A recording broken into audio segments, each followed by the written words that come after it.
నమస్కారం అండి. మనం ఇప్పుడు పద్మా దాశరథి గారు రాసిన నేను క్షమించలేదు అనే కథను విందామా? సంధ్యవేళ చిరుచీకట్లు కమ్ముకుంటున్నాయి. పక్క గదిలో అమ్మ అన్నయ్యలతో సన్నగొంతుతో వాదిస్తోంది.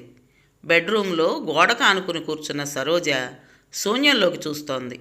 కళ్ళతో చూస్తోందన్న మాటే గాని ఆ చూస్తున్నది మెదడులోకి ఇంకటం లేదు. మనసు ఆలోచనారహితమైంది. పక్కనే మంచం మీద వాసు నిద్రపోతున్నాడు. సన్నటి గురక వినిపిస్తోంది. సరోజ పెదాలపై నిస్సహాయమైన చిరునవ్వు పాకింది. అదృష్టవంతుడు, దూషణ భూషణలకు అతీతుడు, యోగీశ్వరుడు, స్థితప్రజ్ఞుడు అనుకుంది. అమ్మ గొంతు కాస్త హెచ్చింది. ఆ గొంతులో ఏడుపు కలగలిసింది. నువ్వెందుకమ్మా ఏడవటం? చేతకానితనంతో మొగుణ్ణి అదుపులో పెట్టుకుని గుట్టుగా సంసారం చేసుకోవటం తెలియని వారు ఏడవాలి కానీ. చిన్నన్న మురళి గొంతు పైకి లేచింది. అన్యాయంగా మాట్లాడక మురళి. అదేం చేస్తుంది? నలుగురు మగపిల్లల తర్వాత పుట్టిన ఆడపిల్ల. మనమే గారాబంగా పెంచాం. ఇంకా చదువుకుంటాను అని అది అడిగినా కానీ మంచి సంబంధం ఇది తప్పిపోతే మళ్ళీ ఇలాంటి సంబంధం దొరకదు, పిల్లాడు మంచివాడు అంటున్నారు అందరూ అని దానిని ఒప్పించి పెళ్లి చేశాం. తోచిన రాతలు రాసుకునే పిల్లని, పువ్వులోనూ పిట్టలోనూ అందాలు వెతుక్కునే పిల్లనిచ్చి పెళ్లి చేసి పంపాం. ఇలా జరుగుతుందని అది మాత్రం కలగందా? మనం అనుకున్నామా? అమ్మ కంఠం కాస్త శృతి పెంచింది. ఏంటమ్మా నువ్వు? మొగుడు ఆఫీస్ నుండి రోజు ఆలస్యంగా వస్తుంటే చొక్కా పట్టుకుని అడగటం చేతకాని దద్దమ్మ అది. దానీడు వాళ్ళు భర్తల్ని ఎలా గుప్పెట్లో పెట్టుకుంటున్నారో చూడడం లేదు. నాకే నలుగురు అన్నలున్నారు, వాళ్లే అన్నీ సరిచేసి పెడతారు, అన్నీ సమకూరుస్తారు అని పుట్టింటి నెత్తిన కూర్చోవడం మాత్రం తెలుసా దానికి? పెద్దన్నయ్య ప్రసాదు కటువైన స్వరంతో అన్నాడు. అలా అనకురా పెదబాబు, అది వింటే అన్నం కూడా తినదురా. అసలే అభిమానవతి అది, సెన్సిటివ్ పిల్లరా. ఈ మాటలు తన చెవిలో ఎక్కడ పడతాయో అని భయంతో గొంతు నొక్కుకుంటూ జీరబోయిన గొంతుతో అనే మాటలు సరోజ చెవిలో పడనే పడ్డాయి. తను వినడం కోసమే అన్నలు నిర్లక్ష్యంగా మాట్లాడుతుంటే తను వినకూడదని, విని బాధపడకూడదని అమ్మ పడే తాపత్రయానికి మధ్య అదిగో అప్పుడొచ్చింది దుఃఖం సరోజకి. గొంతు పగిలేలా, గుండెలు బద్దలయ్యేలా ఏడుపు వచ్చింది కానీ ఏడుపుని గొంతులోనే తొక్కిపట్టింది వదినల భయంతో. అసుర సంధ్యవేళ ఆడపిల్ల ఏడుపు పుట్టింటికి దరిద్రమని వాళ్ళనే సూటిపోటీ మాటలు భరించే శక్తి ఇక లేదు తనకి. వాళ్ళు ఏ తీర్పిస్తారో అని ఎదురు చూడటం తప్ప ఏమీ చేయలేని అశక్తురాలు తను. సంవత్సరం క్రితం తను ఇలా ఉందా? లేదు కదా. నలుగురు మగపిల్లల తర్వాత ఇక పిల్లలు పుట్టరని నిరాశ చేసుకున్నాక తను అమ్మ కడుపున పడింది.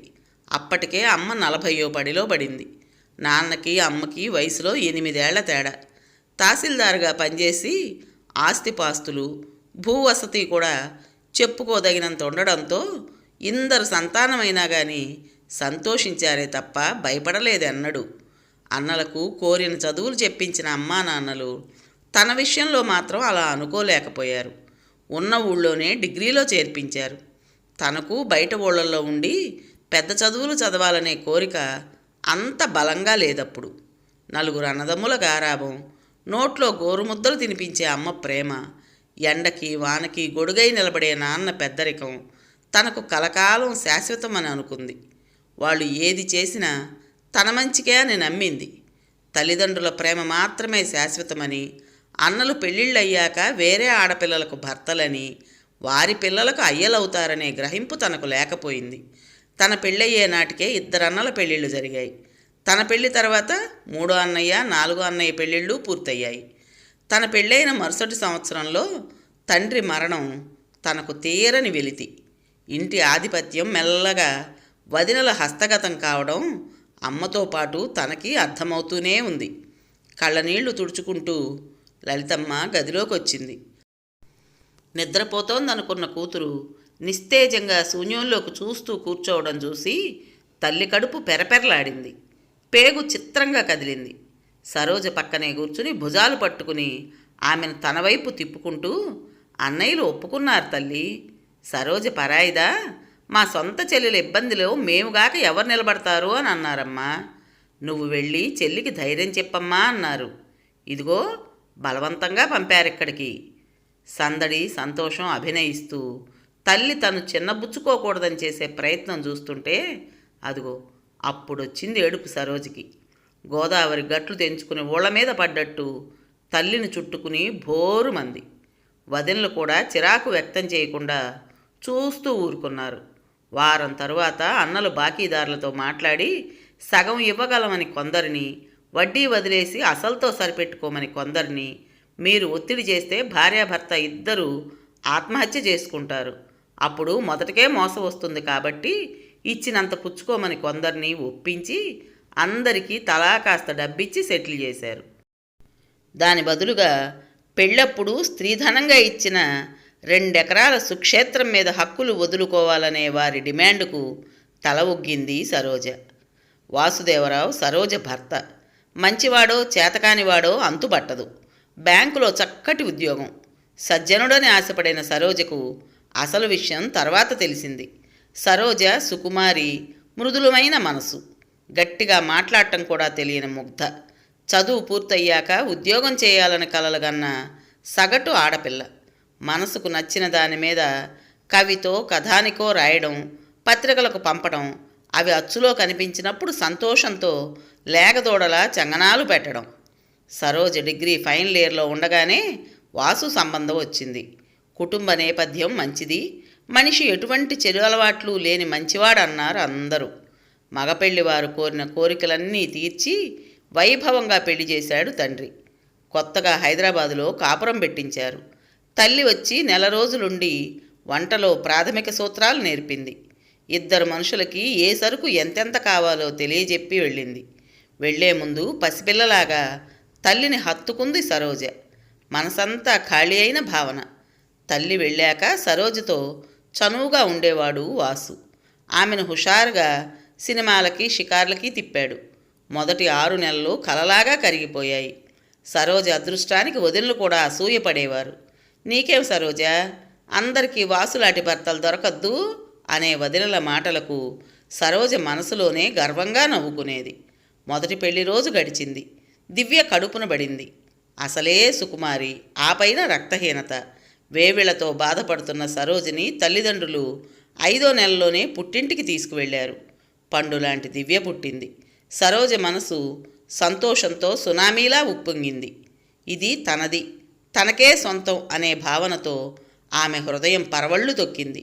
దివ్యకు 5 నెలలు వచ్చాక సకల లాంఛనాలతో కాపురానికి వచ్చింది సరోజ.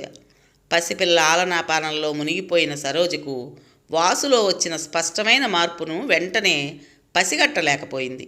అన్యమనస్కంగా ఉంటాడు. ఇష్టమైన వంటలు చేసినా ధ్యాస అటు ఉంచడు. కూర ఎలా ఉందని సరోజ రెట్టించి అడిగితే సర్దుకుని బాగుంది, నువ్వు చేస్తే ఇంకోలా ఎలా ఉంటుంది అనే పేలవమైన సమాధానాలిస్తాడు. మరో ముఖ్యమైన మార్పు, ఎవరెవరో కొత్త వ్యక్తులు ఇంటికి వేళాపాళా లేకుండా రావడం. రాత్రి 11 గంటల వేళ వాళ్ళు తన ఇంటికి వచ్చినా వాసు విసుక్కోకుండా చేతికి దొరికిన షర్టు ఒంటికి తగిలించుకుని వాళ్లతో బయటికి వెళ్ళడం సరోజకు ఆందోళనగా అనిపించింది. నేను వచ్చేసరికి లేట్ అవుతుంది, నువ్వు నిద్రపో, నేను బయట నుండి ఇల్లు తాళం వేసుకు వెళ్తాను అంటే అది వాసుకు తన పట్ల ఉన్న శ్రద్ధ అని సంతోషించింది సరోజ. కానీ నిజం ఎన్నాళ్ళో దాగదు కదా.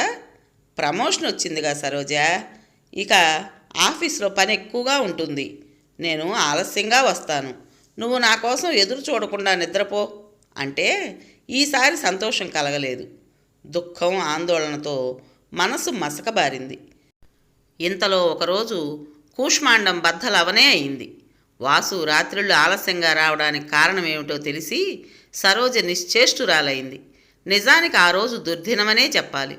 పొద్దున్నే పెసరట్టు తిని లంచ్ బాక్స్ తీసుకున్న వాసు దివ్య బుగ్గ మీద చిటిక వేసి ఆఫీసుకు బయలుదేరాడు. 11 గంటలకు కాలింగ్ బెల్ మోగింది. తలుపు తీసిన సరోజకు ఎదురుగా వాసు కనిపించాడు. మనిషి తీవ్ర ఆందోళనలో ఉన్నట్టు కనిపించాడు. ఏమైందండి? కంగారు పడింది సరోజ. ఆఫీస్కు వెళ్ళగానే జ్వరంగా ఉన్నట్టు అనిపించింది సరోజ. బాగా తలనొప్పిగా కూడా ఉంది, సెలవు పెట్టక తప్పలేదు. సంజాయిషి ఇస్తున్నట్టు చెబుతున్న వాసును చూస్తే సరోజకి జాలేసింది. నుదురు ముట్టుకుని చూసింది. నిజంగానే వేడిగా ఉంది. జ్వరం ఉంది, కంగారు పడింది సరోజ. జండుబావు నుదుటికి పట్టించింది. 1 గంటకు సరోజ అన్నం తినడానికి లేచింది. వాసుని భోజనానికి రమ్మంది. ముందు నువ్వు తినేయి, నేను గంటాగి తినాలనిపిస్తే అప్పుడు తింటా అన్నాడు వాసు. కంచంలో అన్నం, కూర, పప్పు వడ్డించుకుని వాసుతో కబుర్లు చెప్తూ తిందామని హాల్లోకి కంచంతో సహా వచ్చింది సరోజ. మంచం పక్కన నేల మీద కూర్చుని దోసకాయ పప్పుతో 2 ముద్దలు తినింది. ఇంతలో కాలింగ్ బెల్ మోగింది. పడుకుని ఉన్న వాసు గతుక్కుమని లేచాడు. అతని కంగారు చూసి ఆశ్చర్యపోతున్న సరోజకి కాలింగ్ బెల్ కర్ణ కఠోరంగా ఆగకుండా మోగుతున్న సౌండ్తో పాటు తలుపు మీద కూడా దబదబా బాదుతున్న శబ్దం వినిపించింది. ఒక్క పరుగుతో తలుపు తీసిన సరోజను దాదాపు తోసుకుంటూ మొరటుగా లోపలకు చొరబడ్డారు 3 మనుషులు. ఎవరు మీరు? ఏం కావాలి? అడుగుతున్న సరోజను తోసుకుంటూ గదిలోకి దూసుకుపోయారు. తత్తరపడుతూ మంచం మీద నుంచి లేస్తున్న వాసు చొక్కా కాలర్ దగ్గర పట్టుకుని నేల మీదకు ఈడ్చాడు అందులో రౌడీలాగా కనపడుతున్న వ్యక్తి. ఆయనకు జ్వరం. ఏమిటి దౌర్జన్యం? కంగారుగా అడ్డుకోబోయింది సరోజ. నువ్వు తప్పుకోవమ్మా. సరోజను పక్కకు తోసేశాడు మరొకడు. తూలి పప్పన్నం కలిపిన కంచం మీద పడింది సరోజ. కంచం అడుగెత్తి ఎగిరి విష్ణు చక్రంలా నేల మీద దొర్లుతూ గది మూలలోకి పోయి పడింది. పప్పు కలిపిన పచ్చటి అన్నం గదంతా తలంబ్రాలై పరుచుకున్నాయి. అసలు ఏమిటిదంతా? ఎవరు మీరు? ఎందుకు ఆయన మీద దౌర్జన్యం చేస్తున్నారు? దుఃఖంతో సరోజ గొంతు పూడుకుపోయింది. ఏరా నా కొడక, నీ ఘనకార్యం ఇంట్లో చెప్పలేదా? వాసు కాలరు ఆ రౌడీ చేతిలో ఇరుక్కునే ఉందింకా. కళ్ల ముందు భర్తకు జరిగిన అవమానానికి సరోజ ముఖం నల్లగా కమిలిపోయింది. ఏం జరిగిందో మీరైనా చెప్పండి. పూడుకుపోతున్న గొంతుతో అడుగుతున్న సరోజను చూసి 3వ వ్యక్తికి జాలేసింది కాబోలు. ఆడేం మాట్లాడతాడమ్మా, నే చెప్తా ఈను. ఈడు నా తాన 5 లక్షలు అప్పు తీసుకునే, 5 రూపాయల వడ్డీకి ఒప్పుకునే. ఇప్పటికి వడ్డీ కట్టి 3 నెలలు అయిపోయా. అడుగుతా ఉంటే రేపు మా పని తిప్పుతా ఉండే.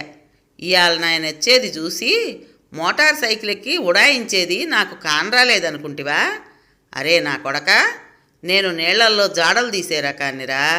నా అప్పు వడ్డీతో కలిపి ఎన్నడు కడతావో చెప్పు. ఈ దినం నిన్ను ఇడిసేది లేదు. తీరిగ్గా పక్కనే ఉన్న కుర్చీలో బైఠాయించాడు. ఈ అరుపులకు పసితి దివ్య గుక్కబెట్టింది. ఇరుగు పొరుగులు తమ ఇంట్లోకి తొంగి చూడటం తెలుస్తూనే ఉంది సరోజకు. అవమానంతో అలాగే భూమిలోకి కుంచుకుపోతే బావుండుననిపించింది.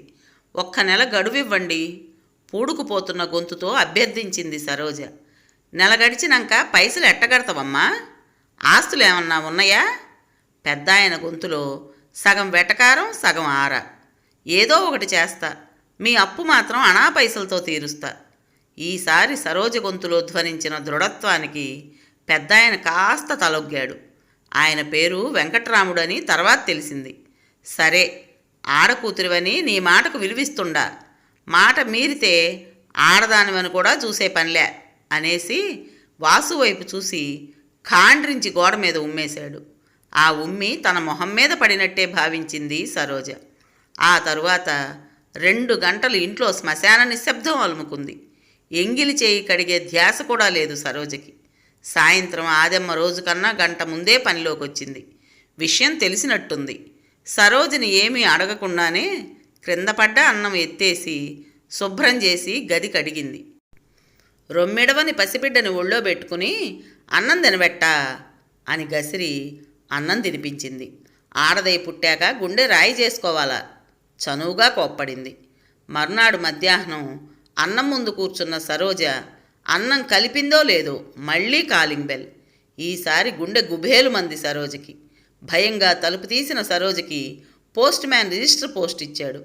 ప్రైవేట్ చిట్ ఫండ్ కంపెనీలో ఎవరో అప్పు తీసుకుంటే దానికి షూరిటీ ఇచ్చాడు వాసు. బాకీదారుడు అప్పు కట్టలేదు కాబట్టి కోర్టు నుండి వచ్చిన నోటీస్ అది. అంతం కాదది ఆరంభం అన్నట్లు ఎన్ని నోటీసులో, ఎందరు అప్పుల వాళ్ళో. వాసుకి ఆఫీస్కి వెళ్ళే అవకాశం లేకపోయింది. ఇంట్లో కూడా సేఫ్టీ లేదు. ఎవరు ఎప్పుడు అల్లరి చేస్తారో అనే దిగులు. మధ్యాహ్నం పూట భోజనం పూర్తిగా మానేసింది. అన్నం ముందు కూర్చుంటే అచ్చిరాదనే మానసిక భయం ఏర్పడింది సరోజలో. ఎన్ని అప్పులున్నాయి, అవి ఎందుకు చేయాల్సి వచ్చిందో వాసు నోట విన్న సరోజకి నోట మాట రాలేదు. వాసుకి ఎలాంటి దురలవాట్లు లేవు. సిగరెట్ అలవాటు లేదు, ఒక్కపొడి జోలికి వెళ్ళడు, పేకాట తాగుడు జోలికి పోడు. కానీ వీటన్నిటినీ మించిన అవలక్షణం ఉంది. అతి మంచితనంగా భావించబడే చేతకానితనం. మంచివాడు అనిపించుకోవాలనే దుగ్ధ అతనిలో చాలా ఉంది. ఎప్పుడో ఒక స్నేహితుడు చేసిన 15 లక్షల రూపాయల అప్పుకి జామీను సంతకం చేశాడు తను. అతను అప్పు కట్టలేదు. వాసుకి కోర్టు నుండి నోటీసు వచ్చింది. అతని దగ్గరకు వెళ్ళి అడిగాడు వాసు, ఈ నోటీసును ఖాతరు చేయగురు, కోర్టు తీర్పు వచ్చేలోపు నేను కట్టేను. నాకు రావలసిన మొత్తాలు నా చేతికి రాకపోవడంతోనే ఇన్ని ఇబ్బందులు అని నమ్మబలికాడు. కోర్టు తీర్పు వచ్చేలోగా అతను ఆ ఊరి నుంచే మాయమైపోయాడు. దాంతో వాసు జీతం నుంచి అప్పు రికవరీకి కోర్టు ఆదేశాలు జారీ చేసింది. వాసుకు షాక్ తగిలింది. ఆ రికవరీ అమౌంటు సరిగ్గా తన జీతం అంతా. చేసేది లేక మరో చోట 5 రూపాయల వడ్డీకి డబ్బు తెచ్చాడు. మెహర్బానీకి పోయి మరికొందరికి చేసిన గ్యారంటీ సంతకాలు ఈలోపు వికటించి అవి కూడా వాసునెత్తినే పడ్డాయి. ఇంతవరకు వచ్చాక అప్పుల వాళ్ళు ఆగుతారా? ఇంటికి రావడం మొదలుపెట్టారు. అందులోని బాధలు భయాలు వాసుకు తెలిసొచ్చాయి. పులి మీద పుట్రలా ఎవరో ఇచ్చిన ఫిర్యాదు వల్ల వాసు ఉద్యోగంలోంచి సస్పెండ్ అయ్యాడు. ఇదంతా విని నిర్ఘాంతపోయింది సరోజ. నా బంగారం 100 కాసులుంది కదా, అది అమ్మేద్దాం, ఈ వెంకట్రాముడు అప్పు తీర్చేద్దాం. అది లేదు సరోజ, తలొంచుకుని బలహీనమైన గొంతుతో చెప్పాడు వాసు. కరెంటు షాక్ తగిలినట్టు ఉలిక్కి పడింది సరోజ. లేదు, ఏమైపోయింది? ఒకరి అప్పు పీకల మీదకొస్తే నీ బంగారం అమ్మి కట్టేశాను. పురిటికి వెళుతూ లాకర్లో భద్రపరచమని అతని చేతికిచ్చిన బంగారం రెక్కలొచ్చి ఎగిరిపోయిందన్నమాట. కళ్ళ ముందు చీకట్లు అలుముకుంటున్నాయి. ఆధారం కోసం చీకట్లో చేత్తో తడుముకుంటూ ఉండగానే స్పృహ కోల్పోయింది సరోజ. కళ్ళు తెరిచేసరికి హాస్పిటల్లో ఉంది. పక్కనే కళ్ళనీళ్లతో అమ్మ, గది బయట ఆదుర్దాగా చూస్తున్న అన్నలు. 28 ఏళ్లకే అన్నీ పోగొట్టుకున్న సరోజ హై బీపీ అనే ఆస్తి సంపాదించుకుంది. సరోజ హాస్పిటల్ నుంచి ఇంటికొచ్చాక కుటుంబ పంచాయతీ జరిగింది. మొత్తం అప్పులు వడ్డీలు కలిసి సుమారు 60 లక్షలుగా తేలింది. మనసు మొద్దుబారిపోయిన సరోజ రాయిలా కూర్చుంది.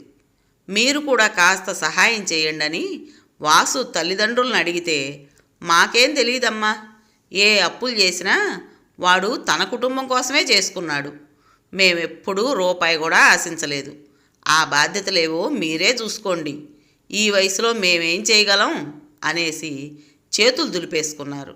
దాంతో సరోజ అన్నలు తల్లి తలలు పట్టుకున్నారు. ఆడదన్నాక మొగుణ్ణి అదుపులో పెట్టుకోవాలి. ఎక్కడికి వెళుతున్నాడో ఏం చేస్తున్నాడో ఒక కంట కనిపెట్టుకోవాలి. అన్నిటికీ పుట్టింటి మీద వాలిపోతే సరిపోదు అంటూ పెద్ద వదిన లలిత రుసరుసలు. బాగా చెప్పారక్క, నేను నా రాతలే నా లోకం అనుకుంటే ఇదిగో ఇలాగే ఎదురు దెబ్బలు తగులుతాయి. పెద్దగా చదువు సంధ్యలు లేని 3వ వదిన రాజేశ్వరి సన్నాయి నొక్కులు నొక్కింది. మేము ఇప్పుడిప్పుడే పచ్చబడుతున్నాం. మా పిల్లల చదువుల అవసరాలు పెరుగుతున్నాయి. 1000, 10,000 కాదుగా, లక్షల్లో వ్యవహారమాయే. మనమేం చేస్తాం? 2వ వదిన రాగిణి నిష్ఠూరాలాడింది. కోడళ్ల నోరు మూయించాలనున్నా కొడుకులు మరింత విరుచుకుపడతారనే భయం ఒకవైపు, సరోజ ఆ మాటలన్నీ విని మనసు కష్టపెట్టుకుని ఏ అఘాయిత్యానికి తెగిస్తుందో అనే భయము జంకు మరోవైపు తల్లిని నలిపేశాయి. మొత్తానికి కొడుకుల్ని ప్రాధేయపడి బతిమలాడి సహాయానికి ఒప్పించింది. దానికి వాళ్ళు పెట్టిన షరతుకి తల్లి నిర్ఘాంతపోయింది. సరోజ తనకిచ్చిన పొలం మీద అధికారాలు వదులుకుంటే తామెలాగో కింద మీద పడి ఈ సమస్యను సర్దుబాటు చేయడానికి సిద్ధం. లేదంటే సరోజే దాన్ని అమ్ముకుని తన అవసరాలు తీర్చుకోవచ్చు. తమ సహకారం ఉండదు. వాదించబోయిన తల్లిని వారించి పొలం వదిలేసుకుంది సరోజ. ఇప్పటికిప్పుడు తను దానిని బేరం పెట్టి డబ్బు తీసుకురాలేదు. అన్నలు బేరాలు పడనిస్తారో లేదో అనే శంక. ఈ సమస్యలు తీరిపోతే వాసు మళ్ళీ ఉద్యోగంలో జాయిన్ అవుతాడు. తమ సమస్యలు ఒక కొలిక్కు వస్తాయి. అన్నిటికంటే అతి ముఖ్యమైనది, తన అన్నల ముందు ఇలా చేతులు చాపి నిలబడనక్కర్లేదు. పొలం మీద అధికారం వదులుకునేందుకు సరోజ అంగీకరించాక అన్నలు రంగంలోకి దిగారు. అప్పుల వాళ్ళందరినీ సమావేశపరిచారు. మాట్లాడవలసినట్టు మాట్లాడి వడ్డీలు తగ్గించేట్టు వాళ్ళని ఒప్పించారు. నెల రోజుల్లో పన్నీ సెటిల్ చేశారు. వాసు ఆ తర్వాత 6 నెలలకి చిన్నపాటి పనిష్మెంట్తో తిరిగి ఉద్యోగంలో చేరాడు. సరోజ ఈసారి మెత్తగా ఉండడం లేదు. జీతం రాగానే ఖచ్చితంగా అడిగి తీసుకుంటోంది. తమ ఏరియాలో కొత్తగా పెట్టిన షాపింగ్ మాల్లో ఆదెమ్మ కూతురు సేల్స్ గర్ల్. అక్కడ కంప్యూటర్ ఆపరేటర్ ఉద్యోగం ఉందనే వార్త మోసుకొచ్చింది ఆదెమ్మ. ఆమె సహాయంతో ఆ ఉద్యోగం సంపాదించింది సరోజ. వాసుకి ఇష్టం లేకపోయినా నోరెత్తలేకపోయాడు. ఈ అప్పులన్నీ తీరినా వాసు తిరిగి ఉద్యోగంలోకి చేరడానికి 6 నెలలు పట్టింది. ఈ 6 నెలలు సరోజ జీతం, వాసుకొచ్చే కొద్దిపాటి జీతమే ఇంటికి ఆధారం అయ్యాయి. ఈ మధ్యలో దివ్య మొదటి పుట్టినరోజు వచ్చింది. చూస్తూ నిస్సహాయంగా ఉండిపోలేక 500 పెట్టి ఫ్రాక్ కొన్నది సరోజ. పిల్లకి కాస్త పాయసం చేసి పెట్టింది. పెద్దన్నయ్య కూతురు పెద్ద మనిషి అయిందని కబురొచ్చింది. వెళ్ళడానికి మనస్కరించలేదు. అయినా తన విధిగా భావించి వెళ్ళింది. భోజనాలయ్యాక ఆడవాళ్ళంతా సాయంత్రం ఫంక్షన్కి పిల్లను రెడీ చేస్తూ సందడి చేస్తున్నారు. ఆ సందడిలో పాలు పంచుకోమని సరోజను ఎవరూ పిలవలేదు. ఇన్నేళ్ళు తను స్వతంత్రంగా మెసిలిన తన పుట్టిల్లే తనకి ఈరోజు పరాయిల్లుగా కనపడడాన్ని విస్తుపోయి చూస్తోంది సరోజ. పూట గడిస్తే చాలరా దేవుడా అనుకోకుండా కూతురికి ఆ కొత్త గౌను కొనటం ఇప్పుడు అవసరమా అక్క? రేపనే రోజు ఒకటి ఉందిగా చిన్నదిని అడుగుతోంది పెద్దదినను. ఆడపడుచు వింటుందనే జంకు గొంకు ఆ గొంతులో కానరాలేదు. సరిగదా వినాలనే ధోరణితోనే మాట్లాడిన నిర్లక్ష్యం ధ్వనిస్తోంది. సరే బాగానే ఉంది. తల్లి సింగారించుకున్న చీర కూడా కొత్తదేగా, దాని సంగతి ఏం చేస్తావు అడిగింది పెద్దదిన. అవునా అక్క? మూడో వదిన ఆశ్చర్యం. చెవులు మూసుకుని మనసుకు తాళం వేసి ఆ ఫంక్షన్ పూర్తి కాగానే రాత్రికి రాత్రే హైదరాబాద్ బస్ ఎక్కేసింది సరోజ. ఇన్ని ఇబ్బందుల్లోనూ మనసుకు ఊరటనిచ్చిన విషయం దివ్య తెలివితేటలు, చదువులో తన ప్రోగ్రెస్సే. చదువుకోమని దివ్యకు ఎవరూ చెప్పాల్సిన అవసరం లేదు. ట్యూషన్స్ అవసరం లేదు. బంగారు తల్లి, చదువుల సరస్వతి. తండ్రి అందం, తల్లి అణకువ పుణికి పుచ్చుకుని దినదిన ప్రవర్ధమానంగా చదివి గోల్డ్ మెడల్తో ఇంజనీరింగ్ పూర్తి చేసింది. అమెరికాలో పేరు పొందిన సాఫ్ట్వేర్ కంపెనీలో టీం లీడర్గా పనిచేస్తోంది. అన్నదమ్ములకు సరోజ కుటుంబానికి మధ్య సంబంధ బాంధవ్యాలు బాగా మెరుగుపడ్డాయి. దివ్య ఉన్నత స్థాయిలో స్థిరపడగానే పుట్టింట్లో సరోజను మళ్ళీ యువరాణి కాదు రాజమాతలా ట్రీట్ చేస్తున్నారు. ఈసారి నెల రోజుల సెలవు మీద దివ్య ఇండియా వచ్చింది. 4 అన్నలు తమ భార్యలను తీసుకుని తల్లిని వెంటబెట్టుకుని హైదరాబాద్ రావడం చూసి సరోజ విస్తుపోయింది. వారి రాకలోని ఆంతర్యం కొద్దిగా పసిగట్టినా పైకి మాత్రం మర్యాదలు చేస్తోంది. 2వ రోజు భోజనాల తరువాత సరోజ హాల్లో మల్లెపూలు మాలగడుతూ కూర్చుంది. తల్లి ఒడిలో తలబెట్టి పడుకుంది దివ్య. ఎదురుగా సోఫాలో 2 అన్నలు, కుర్చీల్లో వాసు మరో 2 అన్నలు కూర్చున్నారు. సరోజ వెనకాల కుర్చీలో కూర్చున్న తల్లి సరోజ తల నిమురుతోంది. అమ్మాయి సరోజ, నీతో బావగారితో ఒక విషయం మాట్లాడటానికి వచ్చాం. మన ప్రశాంతు బెంగళూరులో చేస్తున్నాడు కదా, వాడికి దివ్యను అడుగుదామని వచ్చాం. వాడికి అమెరికా అవకాశం వస్తుందట. మనకు దిగులు లేకుండా ఒకచోటే ఉంటారిద్దరూ. ఏమంటారు బావగారు? మెత్తగా అడిగాడు పెద్దన్నయ్య. వాసు మొహం చింకిచాటంతయింది. తనను అన్ని సంవత్సరాలుగా చిన్నచూపు చూస్తున్న బావమరుదులు ఈరోజు అంత మర్యాదగా అడుగుతుంటే అతని మనసు పొంగిపోయింది. ప్రశాంత్ అంటే సరోజ 2వ అన్నయ్య కొడుకు. అంతకంటేనా? ఏం సరోజా? భార్య వైపు ఆదుర్దాగా చూశాడు. సరోజ ఒడిలోంచి లేచిన దివ్య లోపలికి జారుకోబోయింది. కానీ సరోజ దివ్యను చేయి పట్టుకుని ఆపింది. తన పక్కనే కూర్చోబెట్టుకుంది. ఆశ్చర్యంతో తల్లి పక్కనే చతికిలబడింది దివ్య. దివ్య, మామయ్య చెప్పింది విన్నావుగా? నీ మనసులో ఎవరైనా ఉన్నారా? నిర్భయంగా చెప్పు సూటిగా అడిగింది సరోజ. లేరమ్మా, అలాంటిదేమైనా ఉంటే నీ దగ్గర దాచిపెట్టను నేను. దివ్య అంతకన్నా సూటిగా చెప్పింది. మొహం వికసింపజేసుకున్న చిన్నన్నయ్య ఏదో అనబోయాడు. చేయి చాపి అతన్ని ఆగమని సైగ చేసింది సరోజ. సరే, మన ప్రశాంత్ పట్ల నీకేమైనా అలాంటి ఫీలింగ్ ఉందా? మళ్ళీ సూటి ప్రశ్న. ఖచ్చితంగా లేదు. అంతే సూటిగా దివ్య నుండి బుల్లెట్ లాగా దూసుకువచ్చింది జవాబు. నీ పెళ్లి నిర్ణయం ఇంకా నువ్వు తీసుకోలేదన్నమాట. అయితే ఆ బాధ్యత తల్లిదండ్రులుగా మేము తీసుకోవచ్చు కదా.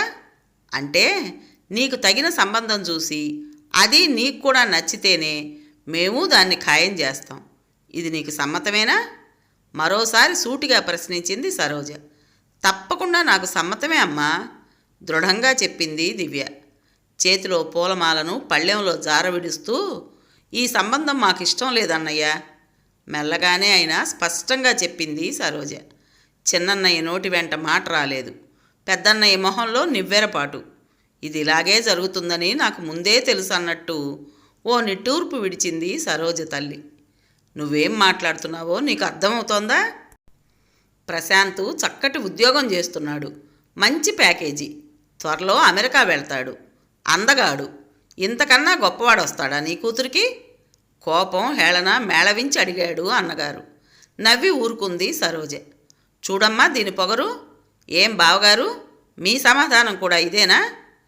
ఆ రోజు నడిబజార్లో నిలబడినప్పుడు మేము కోటగోడలా కాపాడకపోయి ఉంటే ఈరోజు అడుక్కు తింటూ ఉండేవారు. విశ్వాసఘాతకులు. పెద్దన్నయ్య ఆవేశంతో రొప్పుతున్నాడు. వాసు భయపడిపోయాడు. అది కాదు సరోజ. ఎడమ చేయి చాపి భర్తను ఆగమని సైగ చేసింది సరోజ. నివ్వెరపోయి సైలెంట్ అయిపోయాడు వాసు. మెల్లగా తలెత్తింది సరోజ. సరిగ్గా ఇందుకే ఈ సంబంధం నా కూతురికి వద్దంటున్నాను అన్నయ్య. ఎకరం ₹1,00,00,000 విలువ చేసే నా పొలం రాయించుకునే కదా మీరు ఆ రోజు నాకు ఆర్థిక సహాయం చేశారు. అయినా మీరు మేలు చేశారనే నేను భావించాను. నా మనసులో మీకు ఆ గౌరవం ఇచ్చాను. కానీ నా ఆర్థిక పరిస్థితి బాగోలేదని నన్ను చిన్నచూపు చూశారు. ఏ కార్యక్రమంలోనూ నా చేయి తగలనివ్వలేదు. నా దురదృష్టం మీకు కూడా అంటుతుందేమో అని భయపడ్డారు. మీరందరూ ఒక గదిలో సరదాగా కబుర్లు చెప్పుకుంటూ చలోక్తులు విసురుకుంటూ గడుపుతుంటే నేను పసిబిడ్డను నా దగ్గర పెట్టుకుని కంటికి కనబడని లక్ష్మణరేఖ గీసుకుని అది దాటకుండా దూరంగా నిలబడ్డాను. పసిదైన దివ్య మీ పిల్లలతో ఆడుకోవడానికి సరదా పడుతుంటే కథలు కబుర్లతో దాని మనసు మళ్లించేదాన్ని. దానికి కొత్త గౌను కొన్నా, నేనొక కాటన్ చీర కొనుక్కున్నా, సరోజకి డబ్బు విలువ తెలియదు అనే మీ విమర్శలు నిన్న మొన్నటి వరకు ఎదుర్కొంటూనే వచ్చా.